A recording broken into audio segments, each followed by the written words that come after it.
it's gonna fly away from me. And as I'm walking this way, it's gonna try to stay in front of me. I'll try to move that way.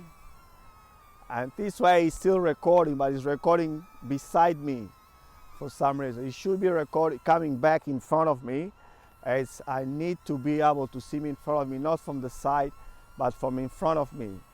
So I'm walking and the drone is on the side of me and he's just following me. If I walk faster, it moves faster.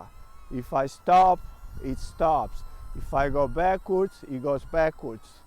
That's actually a good way to bring it in front of me. And now I'm going back, it gets towards it and it flies back.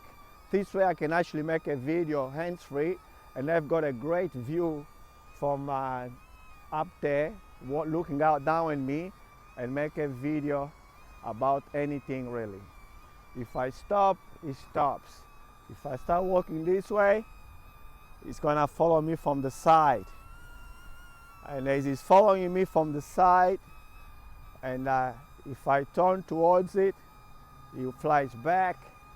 If I turn this way, it starts following me from the side. It's still following me from the side. And now he's realized the direction I'm going. It's fighting the wind. I'll see if I can turn this way. It's recording me at the same time, by the way.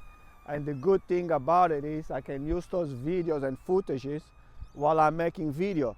So I don't need a cameraman.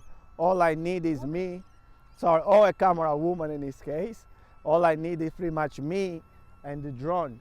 And with these microphones that I have on here, I can talk at the same time. And because the microphone is so close to me, you won't actually hear. Did you ref Mulgrove Primary? Yes, I did.